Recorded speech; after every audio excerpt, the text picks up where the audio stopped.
Thank you, everybody, for coming to the Aaron Torres Podcast YouTube page. If you could do me a quick favor, see that little subscribe button at the bottom of your screen? Go ahead, click that subscribe button. Really does help our channel grow, our audience grow, and I really do appreciate it more than you know. So click that subscribe button. Appreciate your support. Now, here's the video that you came here for, with a little bit of college hoops. And so here's the deal. We obviously have not talked a ton of college hoops on this show. And that's really just because there's been so much football stuff going on. I mean, when the GOAT Nick Saban retires, I'm sorry, we got other stuff to talk about, okay? But just because we haven't been talking about it doesn't mean that your boy Torres hasn't been keeping a keen eye on all things college hoops. And so what I want to do now is, a lot of you have been asking me, especially coming off last week where 8 of the top 10 teams lost. As a matter of fact, not only did 8 of the top 10 teams lose, 8 of the top 10 lost to unranked opponents. Purdue at Nebraska, Kansas at Central Florida, Kentucky at Texas A&M. And I've had a lot of you ask me, like, Torres, who do you actually think is good this year? And so we're approaching the midway point of the season. And by the way, we're going to get to some of the Tuesday results to wrap the show. But as we approach the midway point between the first game of the season and the last game of the year in Arizona in the national championship game, this feels like a good time to just do stock of where we are in college hoops. And so what I truly believe is, right now, as of this second, there are 3 teams, in my opinion, that are a cut above everybody else in the sport. And by the way, doesn't mean that that only these 3 teams can win a national championship. Doesn't mean that there aren't other good teams. Doesn't mean that these 3 can't kind of fall down a rung or 2 as the season wears on. But right now, I truly believe there are 3 teams that are not only better than everybody else, but playing better than everybody else. And I want to talk about those 3 teams. And at the end, we'll talk a little bit about why I'm a little bit more down on some others. But the 3 teams I like: number 1 team in the country, UConn, probably not a surprise. I actually really think Carolina is a very good team this year. And I know they're coming off a loss, and I know I'm going to get criticized for saying it, but I believe Kentucky, which is getting ready to play Mississippi State on Wednesday night, I believe they're elite even with the loss at Texas A&M. Those 3 teams, to me, are as good and better than everybody else in college basketball. Let's talk about each team really quick. And again, we'll wrap talking about some of the other teams in college basketball that maybe aren't quite as good, or they're ranked high, but why I'm not as high on them. First one, UConn needs no explanation. UConn's number 1 in the country, and this is kind of a crazy stat. So UConn this week hit number 1 in the AP poll for the first time since, are you ready for this?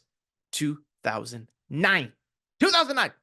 Here's why that's crazy, though. It's not just because it's been 15 years since UConn got to number 1. It's the fact that since they last hit number 1 in the AP poll, there have been 3 different seasons that UConn ended the year winning a national championship. So how about that? 3 years where they did not finish, they did not get ranked number 1 in the AP poll. They ended up winning a national championship anyway. 2011 with Kemba Walker, 2014 with Shabazz Napier, and then last year, they were never ranked number 1 during the season. For you smart Alex in the comments that think you know everything, there is no AP poll once the tournament starts. So UConn gets to number 1 in the polls this week. What's crazy about UConn, though, as good as they are, they're sitting at 14-2. They play Creighton on Wednesday night. I don't think they've played their best basketball yet. That is the wild part to me about UConn right now this second. I don't think they've played their best basketball, and it's because, frankly, they haven't had their full complement of guys basically all season long. For people who don't follow UConn on a day-to-day basis, Donovan Clingan, preseason projected lottery pick, in the offseason, late in the offseason, I want to say like mid to late October, mid to late September, whatever it was, goes down with a foot injury. He basically has no preseason, comes back right around the start of the year. Obviously, they ramped him up behind the scenes. Coach Hurley's never going to put him out there if it's not 100% safe to do so. But he comes back, he's starting to get his feet, he's starting to get his legs, and then all of a sudden, Stephon Castle, a guard who is also projected as a lottery pick, freshman from Georgia, then he goes down with a minor knee injury, needs surgery. He's out about 2-3 weeks. Then when he comes back, Donovan Clingan goes out again. So Clingan should be back here over the next couple weeks. But what stands out to me is, one, the fact that UConn has been able to withstand all of this. Great out-of-conference resume. win against Carolina on a neutral, win against Gonzaga in the state of Washington, beat Texas, beat Indiana, etc.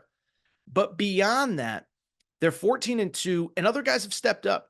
Alex Karaban started off last year's national championship team. I think he's really starting to hit his stride.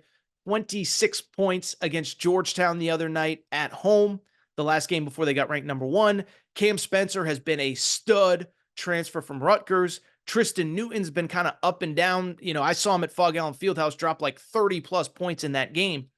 And so I only bring it up because now with Donovan Clingan coming back, you hope that this team will actually be able to stay healthy and stay together. And if they do, they could be even better than they are right now, which is number 1 in the country. Now, a couple things. One, still haven't played their toughest games in the Big East. They haven't played Villanova at all. They haven't played Marquette at all. They played Creighton on whatever it would be. They played Creighton on Wednesday night. They still have to go to St. John's, which, Rick Pitino is going to make this a rivalry or die trying with Dan Hurley. But I still think they have another level to get to with Donovan Clingan, especially defensively. I won't bore you with too many stats and analytics, but there are some pretty obvious advanced metrics that basically say they are a completely different team defensively with Donovan Clingan without him. I'm excited to see where UConn can get. As we approach the midway point, they're the best team in the country right now. They deserve that number 1 ranking. Not saying they're never going to lose again because the Big East is tough, but they deserve that honor. Let's keep it going. The other team that I'm impressed by, hate to brag, kind of told you in the preseason they were going to be good. That's the North Carolina Tar Heels. And so North Carolina, I loved them in the preseason, picked them to go to the Final Four. And everyone, Torres, you picked them last year. You had them overrated last year. Yeah, they were overrated last year. But I said in the preseason, I said, look, and I've said it a few times since then. I said, I believe that the subtraction of Caleb Love, and Caleb Love is great at Arizona, so this isn't a criticism of Caleb Love. But I said, I think this is going to work. RJ Davis and Armando Bacot are both stars that could have gone elsewhere. They decided to stay, and now you kind of build around those guys, and that's exactly what they did in the portal. Listen, they didn't bring in the most high-profile guys in the portal, but they didn't need to. They had 2 guys in Armando Bacot and RJ Davis who were combining to average about 35 points per game. So you didn't need to bring in a guy that's going to shoot 18 or 20 times like Caleb Love did last year. What you needed was guys that were going to space the floor, hit open threes, ball movement, whatever. And that's exactly what we're seeing from Carolina this year. To me, the most impressive thing about Carolina, still elite offensively. That's always been their MO dating back to the Roy Williams days, about 84 points per game. But here's the crazy part. Defensively, they are, really pretty elite, all things considered. This is a team that, ranks in the top 25 nationally in field goal percentage defense. They are really getting after it defensively. They're not turning the ball over very much, which is incredible considering at the pace that they play. They're shooting about 35% from 3. And again, a lot of 3-point shooting, a lot of talent around those 2 veterans. Elliot Cadeau, a reclassified freshman, is playing a very important role for them as a facilitator and a guy that gets things going. But again, it's the defense. Just look at the last 4 or 5 games, right? So they play tonight. North Carolina plays Louisville. Don't think they're in too much trouble of getting upset. But look at their last couple games. Gave up 67 points to Syracuse, and that was just a blowout that wasn't even close. 54 points allowed on the road at NC State, 55 allowed at Clemson, and 57 allowed at Pitt. It's the defense which makes Carolina different this year. I think they're as good as anybody. They're trending towards the number 1 seed. They're trending as the favorites in the ACC. I think there's a lot of wins left to be had. As a matter of fact, as good as I think UConn is, as good as I think Kentucky is, I wouldn't be surprised if Carolina, maybe Purdue's in this mix as well, finishes with the most wins in the regular season, just because I do think there are some teams at the bottom that they'll take advantage of the ACC. I don't think those conferences are as deep as the Big East, the Big 12, SEC, etc. Really quickly, the third team that I think right now is as good as anybody, and they are coming off a loss. And when I say their name, I'm going to have you, oh, Torres, you never stop kissing Calipari's butt. Well, I disagree. It is the Kentucky Wildcats. Listen, first of all, anyone who says that I never criticize Calipari, you clearly don't listen to this show. Because go back to the summer when I was critical of his portal approach. Now, as it turns out, he wasn't aggressive in the portal because his freshman class was so freaking good. But 2, on top of it, I go back to last season, was critical during the regular season. I crushed them after that. Remember that UCLA game? Madison Square Garden, they scored like 51 points. They shot like 13% from the field, something crazy like that. It was like literally the worst offensive performance in school history. So I just bring it up. I've been critical of Cal, but I like this team. I know they're coming off a loss at Texas A&M, but guess what? Everybody's losing on the road. By the way, that's what makes Carolina and UConn so impressive. They've gone 5-0 5-1. UConn did lose at Seton Hall, but 5-1 in league play on the road. And so when I look at this team, I sit there and say, listen, I don't care that they lost to Texas A&M. Texas A&M was a preseason top 15 team. Wade Taylor was going to get going eventually. He's a really good player. But what I like about Kentucky is a few things. One, the offensive firepower is insane. This is a team that's averaging almost 90 points per game. We're at whatever. We're at the halfway point. They're averaging 90 points per game. And that's what I really love about it, is they have so many different guys that can beat you. Reed Sheppard, Antonio Reeves, DJ Wagner, Rob Dilling. I mean, they have about 5 guys that on the right night can get you 20 points. I don't think any team in America, maybe Arizona, maybe UConn. I don't think anybody else has 4 or 5 guys that can get you 20 points per game on any given night. UConn or Kentucky can. 2, I know everybody's worried about the defense, but my whole thing with this is the bottom line is with Kentucky, there's a few things. One, they're still down a big man, and I'm still trying to dig into what's going on with Big Z's Zvonimir Ivisic.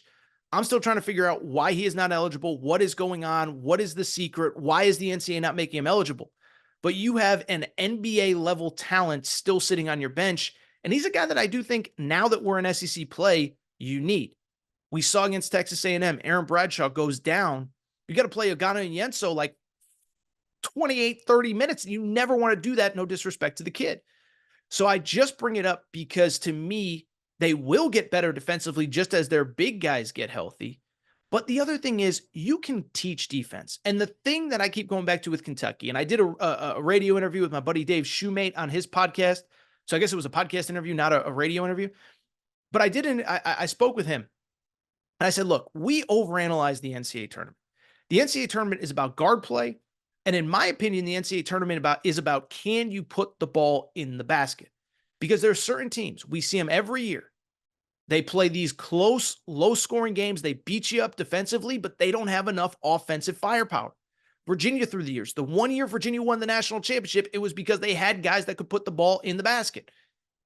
And so with Kentucky, every team in the NCAA tournament, if you make a deep run, you're going to get into a game where the other team is red hot and you got to keep up. And you're going to have to score 85, 88, 90, 91, 95 points if you go to overtime. And not every team in college basketball is capable of doing that. We're going to talk about a few of them in a moment, but look at some of these teams. I don't think if Kansas gets in a game where the other team just can't miss, Kansas doesn't have the dudes to score 95 points in a game. They just don't. That's okay. That's not a criticism. It's just a reality. There's other teams exactly like that. And so when I look at Kentucky, they'll get the defense figured out. But if you can't score the basketball at this point in the year, you can't. That's not something you can teach overnight. Again, it goes back to something Dan Hurley, the UConn head coach, said. He said for years, my focus was on recruiting defense, hustle, rebounding, energy. He goes, then I realized I need to focus as much on offense as I do all those other things. I can teach kids how to defend. I can teach kids how to play hard. If you can't put the ball in the basket, I can't teach you to be a 38% three-point shooter if you're an 18% three-point shooter.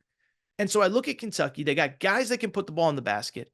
And the other thing with Kentucky, there is another gear for this team to get to. It's obviously with Justin Edwards. Kentucky right now has a kid that is barely, I don't want to say barely playing, but he's not playing crunch time minutes. And some people projected him as the number 1 pick in the draft in the preseason. And he hasn't even come close to reaching his potential yet.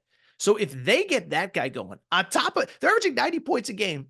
They have 5 guys scoring double figures when a guy who was projected as the number 1 pick in the draft is not getting meaningful minutes. And so I really like Kentucky. I believe them, Carolina, and UConn are the top 3 teams in the sport. As far as everybody else, listen, I think, again, the right circumstances, teams can win, but I do worry about everybody else. Purdue, I know I'm going to have Purdue fans up my behind, but the bottom line with Purdue fans is I keep going back to Zach Edey. If he's in foul trouble, Do you have the guys that can consistently put the ball in the basket? As a matter of fact, and I think most Purdue fans would even agree with this, the most important player on that team isn't Zach Edey. You know he's probably going to get his 25 and 15 on a bad night, 35 and 20 on a good night. But you know who's the most important player on that team? I've texted about 3 or 4 coaches. When that whole brouhaha with Purdue happened, I texted a bunch of power conference coaches that have faced this guy. And I said, what's the secret? They said the secret isn't really Zach Edey. The secret is Braden Smith, their guard, who gets really hot in some games, not so hot in others. Last 2 games coming into Tuesday night, they played Indiana, obviously on Tuesday night. We'll discuss that game momentarily. Last 2 games for Braden Smith coming into that game. Guess what? 4 of 12, 1 of 3 from 3 against Illinois. That was a very narrow win. Nebraska, 3 of 8 from the field. And so I just bring it up because when that kid struggles, Purdue tends to do the same. Purdue really has about 3 guys that on any given night can get going besides Edey, but none of them are consistent. Fletcher Loyer, Mason Gillis, who was really good against Nebraska.